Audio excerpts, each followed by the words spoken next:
Hey, everybody. Welcome to the first edition of Punk Rock HR. I'm Lori Rudiman. Today's guest is Lars Schmidt. He's a former HR leader turned writer, speaker, and entrepreneur. Lars is the author of a column in Fast Company. He's the owner of an executive search firm called Amplify Talent, and he's the founder of the 21st Century HR podcast. There ain't nothing Lars hasn't done in the world of HR and recruiting. But above all of those things, in the world of talent, in the world of people, I think Lars is best known as a community builder. I know you're going to love this conversation because Lars is an honest, earnest, progressive guy with good ideas. And ultimately, he's still a skater boy at heart. So sit back and enjoy this very first episode of Punk Rock HR.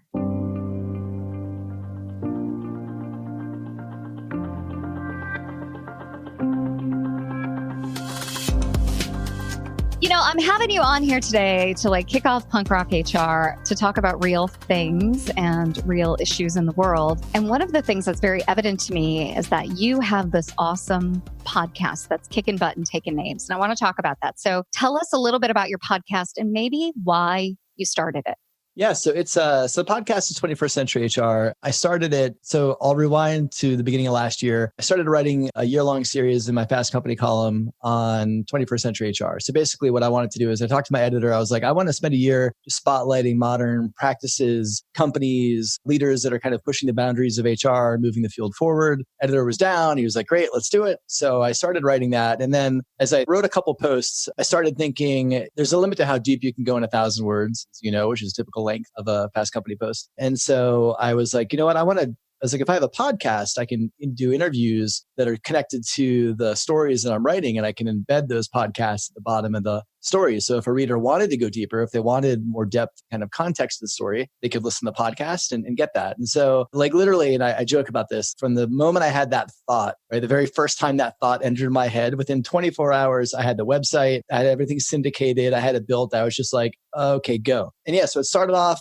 just as that. And then my writing cadence was once every about 6 weeks. The podcast became weekly. It started with, me doing interviews and then me doing some solo episodes. And then over the course of the year, it kind of evolved into more of an interview format, mostly where I would interview CHROs and chief people officers and CEOs that, I felt were kind of, leading next generation people practices. And I wanted to highlight, especially for CHROs, I wanted to highlight that career journey, right? So I think most people don't know what that path is like. They don't know, choices that you might make along the way that can position you to be able to be in that seat. And so I wanted to kind of shine a light on them and be like, okay, how do you get to that seat? What are the things that you do? What are the different paths that you can take to get to a head of people role? And then I also wanted to drill specifically into some of their initiatives. So to really kind of shine a light on, if the people are being really innovative around, building inclusive policies and programs, what does that look like? How do you build that? If people are really innovative around how they're going about recruiting, what does that look like? With the idea that listeners can both get an insight into the journey of an HR executive, but then also specifically get some practical takeaways. I love the podcast because I'm always left with a feeling of positivity, but that is deceiving because the world of human resources is still really broken. And so I wonder how you marry those two realities where you remain HR positive, which sounds like the coronavirus, right? But you are HR positive, and yet the numbers don't show that HR is really moving the needle in most organizations. So I don't know. How do you square that circle? I hate that phrase, but you know what I mean. No, yeah. I get what you're saying. I mean, it's kind of, and I own this, right? And so I've called this out in some of my writing and podcasts. I choose my guests. And so I tend to interview leaders in companies that are making an impact and are doing innovative stuff. And so I'm not necessarily taking a 360 view of the field of HR because I'm not interested in talking to people in legacy oriented companies. I'm not interested in old school HR. I don't want to highlight what that looks like and how that feels. I want to focus on where things are going.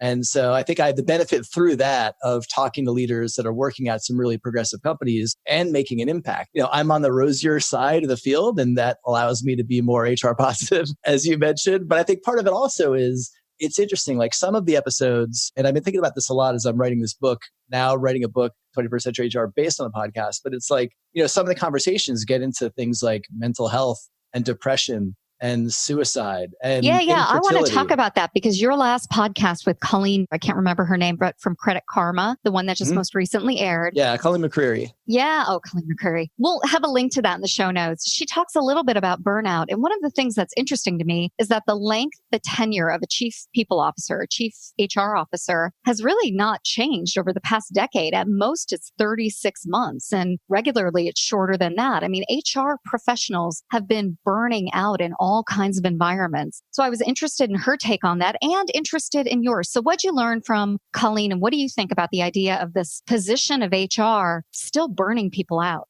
Yeah, look, it's a really hard job. To me, it's one of the most difficult jobs in the C-suite. And I'll expand on that. Like, I think today, especially if you look at, again, I'm entirely focused on kind of next generation progressive teams, right? So like setting aside old school dinosaurs, like I'm not talking about them. I'm talking about the modern teams. They're expected to have a grasp of the financials like a CFO. They're expected to understand the go-to-market strategy like a chief revenue officer. They're expected to understand market positioning like a CMO. They're expected to understand the organizational overall strategy and then develop a people strategy that aligns to that, all the while dealing with like the most volatile asset of a company, which is its people, and dealing with shit like Me Too and wage inequality, right? Wage inequality, employee deaths, opioid deaths crisis. in the family. Yeah, it's a lot. And not that it hasn't always been a lot, but I think that in those environments, the expectations of the value that a CHRO can bring is even higher because they expect such, business acumen, in that role beyond just the HR acumen. All of those things coupled, I think, make it even more stressful than it was back in the day.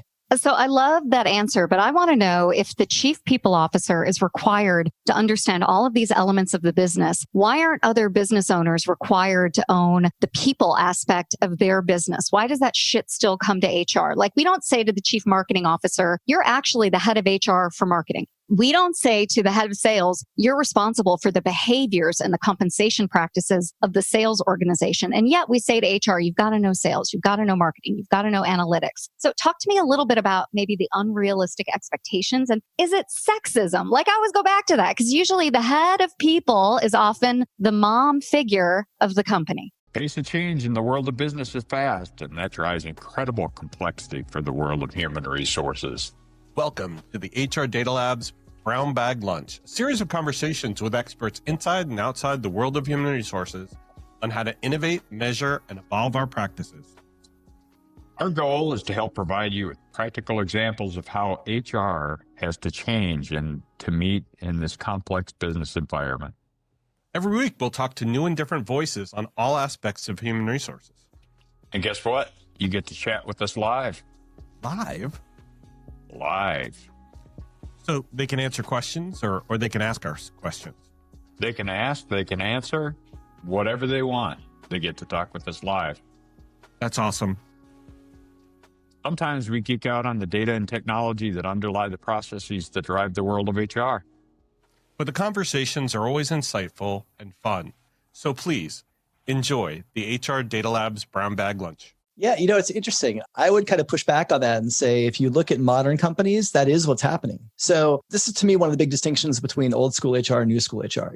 Old school HR was a very centralized function, and it was that by design. So like in this appetite for getting a seat at the table or whatever bullshit you want to use, HR created all these processes that made them the conduit through which everything happened, right? So they inserted themselves. It was a bureaucracy. It was like, we have to sign off on salary increases. We have to sign off on promotions. We have to sign off on whatever, may happen. In modern HR teams, they're not insecure, right? So they're able to push back. Like, their role is more creating the frameworks and programs where the department leaders can lead. And they can make those decisions. And it's not about taking things to HR. Like, you shouldn't. Like, you're a leader, figure it out. Here's the guardrails, right? Like, here's what you absolutely can't do. But within that, figure that out. And so I think you are starting to see, again, in these progressive companies, that going both ways, where the department heads are expected to take on more ownership of things that were traditionally people and HR functions. I think to your second point around sexism, like, and again, maybe, and I'll own, like, I'll probably say this several times in the podcast, like, I'm in a bubble, I'm working with progressive companies, but like, yes, I think that the HR executive role is still predominantly female, though certainly not exclusive.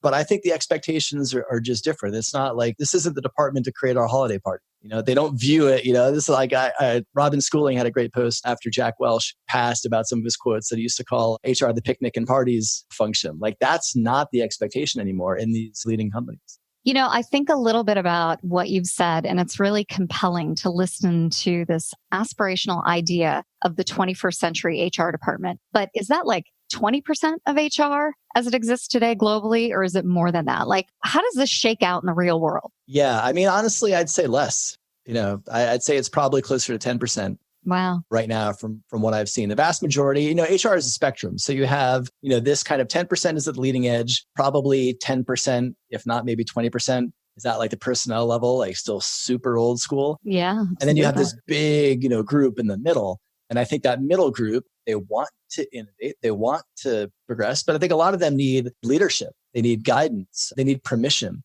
Or they need courage. They need courage. Absolutely. They need courage. Yeah. Well, I wonder what the differentiator is between that top 10% and everybody else. I mean, is it the emergence of technology? Is it just being brave, being bold? What have you observed that makes the 21st century HR leader different than everybody else? Yeah. Courageous. So courage certainly plays into it. Competent. So somebody, again, that has that right mix of both HR acumen and business acumen. I think poise, right? And, I say confident. I don't mean that from an ego perspective. Some certainly have egos. I think it's more of just like, I'm not here to justify why I exist. I'm not here to like defend my team from all the bullshit stigmas that you place on an HR department. And I think if you look at some companies, like again, I do a lot of my work in tech. I think tech generally is very fast paced. It is very progressive. They look to those teams to be able to help them scale and support their growth, and they're screwed without them. Well, I like a leader who says, I dare you to fire me. I know I'm on the right side of history. I know I'm doing great things. Watch me. And if you don't like it, I'm gone. And there are many guests that you've had on your podcast that really embody that confidence. So can you tell us maybe a story or two of people that you admire who moved you or might be good role models for someone out there who is looking for an example of leadership that they can copy? Yeah. I mean, God, it's hard. Like there's a lot that I respect and admire and I think do really good work. Katarina Berg at Spotify, to me is like, I would bottle her experience and plug that into any company. And I think you could blossom. Like she gets it. She's smart. She's empathetic. She knows her shit. She's respected as hell throughout Spotify and she gets things done. And she's always wanting to learn as well. So I think part of what I really like about that model of HR executive is none of them come into this thinking that they have all the answers. None of them come into it thinking, okay, like I've got this. There's nothing I haven't seen. Like they maintain a willingness and an appetite to learn and grow. So, she would be one. I'm a huge fan of Caitlin Holloway. She was the CPO at Reddit. She just joined Initialized Capital as a partner there. But again, yeah, too bad for Reddit. They need her. Huh. Yeah, well, they got Nelly Peshkoff from Netflix, who moved into that seat. Nelly is super talented as well. So, but yeah, I think combining the acumen, being able to be relatable and talk to your employees, like an example would be with MailChimp. So Becky Cantieri is their chief people officer. And as I was prepping for the podcast with her, they had rolled out fertility benefits to their employees. And when they did, she wrote a blog post about it, sharing her own experience with infertility and the struggles that she had starting her own family in a very real and honest and emotional way. And I think it allowed her to connect with her employees and really empathize with them in a way that I think traditionally most HR executives that tend to be stoic and buttoned up and, you don't know anything about them beyond what shoes they love to wear and kind of how they like to communicate in meetings. She said like, hey, this is my journey too. Your journey is my journey. And she talked to lots of employees who shared their own experience. That's part of where the idea behind that benefit came from. But this willingness to be real and vulnerable and relatable, right? David Hanrahan is another example where he's a CHRO at Eventbrite. Now he was a CHRO at Niantic before. And in our conversation, he talking about mental health in front of all employees, where he talked about his own bouts of depression and, wondering what his life, how it was going to unfold. And, just having dark thoughts that he shared in a town hall type setting with other leaders who were talking about that. And so just that willingness to be real and vulnerable, I think allows them to make connections with their employees and teams that traditionally HR leaders just never did. Some of these topics that you talk about, fertility, well-being, wellness, mental illness, these are not just corporate issues. These are human issues, but they're political issues. When you and I were growing up in HR wanted to really separate. They wanted that Trumpian wall between work and politics. Yeah, and now exactly. That wall is crumbling down, thank God. Just like that Trump wall in Mexico, blown right over. Hey, the foundation was wet. It was very windy. Oh, barf. So Yeah, I I know. really wonder what your take is. We've got an election coming up. We've got all these political issues coming up. I really feel like HR is the intersection of, and I've said this before, work, power, politics, and money. And yet there are so many HR departments that don't want to touch it. Like politics are the third rail. So any reflections on that? Any thoughts on that? Any good examples on that from your podcast? Yeah, I mean, I think it's a tough one, right? Because I think a lot of companies, and there's no absolute right or wrong answer. Like there's some companies just by nature of the company lean conservative. Some companies lean liberal. Some governing bodies of our function might have conservative leanings that influence at a macro level. I think that when you talk about best practices, the best thing I've seen are companies that are willing to have real conversations internally. And I think this comes up a lot in the conversation around inclusion and belonging. Companies like, for example, Asana has a real talk series where they talk about, what is it like to be a Black woman in tech? What is it like to be a gay man in the Midwest, right? And like different, like real conversations. And that's, I think part of it is, HR has always been so reluctant to engage or to create any kind of construct where those conversations can even happen. And now I think you're starting to see more companies actually create, and I shouldn't say that, this is a very small percentage of companies are doing this, but I think they're seeing success where they're creating those specific forums to say, let's have these conversations. Let's learn from each other with an openness and a set of respect, kind of try to get a sense of like where others are coming from. And I think it's hard because politically we're in this absolutely toxic time where, if you are a never Trumper and a Trump loyalist, like, I don't know where that middle ground is.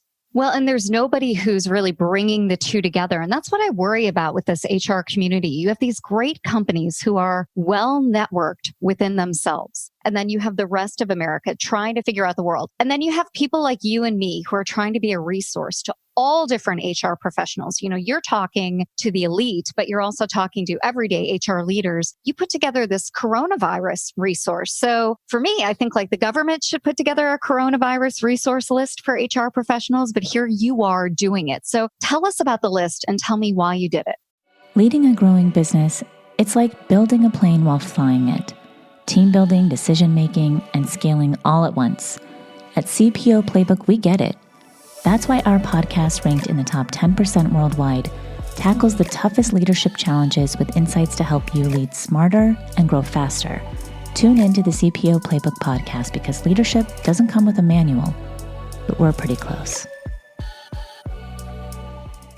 Yeah, well, so I started seeing a lot of conversations happen in my different HR networks probably 2 weeks ago. And I think people just had questions and it was clear there was still a lot of, not that there's less uncertainty now, like there remains a lot of uncertainty, but they didn't know where to go and they weren't seeing what other companies were doing. And I was starting to see some people share like, hey, I saw, Coinbase open source their coronavirus policy. And so I saw that and it made me think. So my first thought was, let me curate a bunch of these resources and write a fast company story so I can make it easy for folks to find these resources and people that are thirsty for answers. And, I wasn't seeing those answers coming from government or anywhere else. So I said, let me just do what I can to create something. The Fast Company article had a lot of traction, but I also realized that like posts are static. The situation is anything but. So then for me, like the next evolution of that was creating an open source Google Doc where I could use that to curate ongoing information because stuff's breaking by the day, but then also open that up to anybody else who wanted to also contribute and add content. Because I'm just like, in an open source way, we can all work together to try to create as much information and resources so we can hopefully make the best decisions as we're able to. And so, yeah, it's been cool. That just went out yesterday and I don't know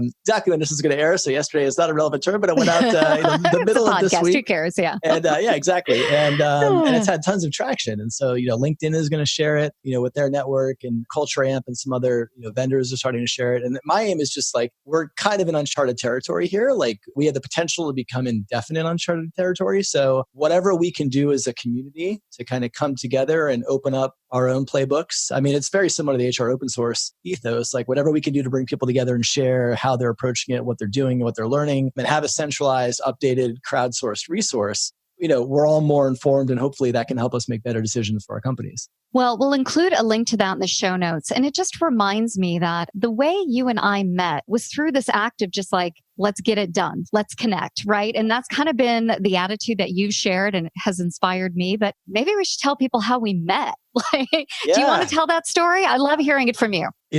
I would love to. So the very, very first time we met, there was an HR blogger dinner at SHRM. I don't know what it was, like 2009-ish. And so we met there. Like I had no business being there. Matt Charney invited me. I crashed it because I wasn't a blogger at that point. Idea. And yeah. For all of you, it was great for me. So I met all of you there. And then I saw your talk at SHRM when I was there, which I loved. I think that's where I fell in love with Lori, because I'm just like, you just kept it very real. And I think, literally like as you're saying fuck it a few times, I saw people like clutching their pearls and walking out. And I'm like, this is, if we can't have these frank conversations, if we're going to get offended, like if you can't see beyond terms that you might not agree with and actually connect with the content and the message, like that's on you. Right? Not you. Like that's on the audience. Not my favorite moment as a speaker, but yeah, I didn't know you were in the room. Okay. So you repelled some people. It's just like employer branding. You want to both repel and attract. You repelled those attendees. You attracted There's a story me. behind that. I'll share one day. But anyway, I didn't know you were in the room. Yeah. So I was in the room. And I think at the time I was running recruiting and innovation for NPR. And then we just got to talking. Actually, I think it was the conference in San Francisco. Was it an ERE, an HCI, a something, talent something? I think it was maybe like a social recruiting strategies conference or something like that at like the Museum of Technology. I don't know. But we got to talking and we're just like, this cool thing, Google Hangouts just came out. Well, wait, before that, I'm going to interrupt you because please do. Physically grabbed you from across the room and I said, yes. Lars Schmidt, we got to work together. We got to figure out a way to work together. You did. And I think like that for me was one of the pivotal moments of my career because for so long I was just floating along, even as a blogger, even as a consultant, just kind of taking in business that was coming my way and not really in control of my destiny. And it's one of my earliest moments of really seeing something that I wanted, not knowing where it was going to go, but knowing we had a connection, knowing we could do something cool and pursuing it. And I have that memory so blazed in my head because you could have been like, Lori, get away from me, or like, yeah, girl, I don't want to work with you. I don't want to do anything with you. But instead you were like, yeah, amiga, give me a call. I did. No, I remember that, but I was stoked. I had appreciated your approach. I had been reading your stuff. So you were more on my radar, I think, than I was on yours. And so when you reached out, I'm just like, yeah, let's find something to do. And we created one of the first Google Hangout career-oriented programs. Terrible idea, but horrible idea. But we had fun for 4 months. We did. 4 episodes, I should say. 1 month, 4 episodes. But the whole point of that, and I think our friendship has always been like, just be honest, just be relentlessly in pursuit of something fun and interesting to do. And also what I've learned from you is to make sure I'm of service to something or someone. Like you model that for me, Lars, in my life. So whenever I'm like, F HR, F recruiting, I think, no, like that's not the right attitude to have. The right attitude is to find a way to be productive, to move it forward. I can still be cynical. I can still be cranky. I can be all of that. But as long as I'm of service, I'm on the right side of history. So thank you for teaching me that. Oh, well, that's very cool of you to say. And I mean, like you've always operated that way. It's kind of like you go back to the coronavirus document. That was something where I'm like, why hasn't anybody done this? This would be really helpful for people. Fuck it, I'm going to do it. And you've done this. I mean, you've launched lots of things that have helped both the industry, have helped job seekers. You've had a voice that I've always admired and I think has always been brave and like willing to kind of speak your truth, which not many people are. And so I've always taken that from you. I think when I look at people who have this voice that's confident and informed and brave, they're willing to kind of speak up and speak truth to power, which, you have no issue doing. That's definitely something I've always admired about you. And I take those cues from you as well, because I think, not just me, I know a lot of people do. Well, I'm glad we're friends, Lars. And thanks for being the first guest on the rebooted Punk Rock HR. I'm excited. And next up, book, man. Oh God, got to get that book out. I know. I'm stoked for you. I cannot wait. I cannot wait to get my hands on it. All right, Lars. It was great to see you. Thanks again for everything today. Yeah, you too, Lori. Go Punk Rock HR. Hey, everybody. I hope you enjoyed that conversation with Lars Schmidt. He dropped a ton of resources, and I'm going to have all of those on my website at lorirudiman.com/punkrocHR-98. This episode and my entire rebrand and everything I do in the world of podcasting is made possible by Danny Osmond and his team at Emerald City Productions. And if you have any feedback for us, you can hit us up at lrudiman everywhere there's a social media platform. That's all for today's episode, and I hope you enjoyed it. We'll see you next week on Punk Rock HR.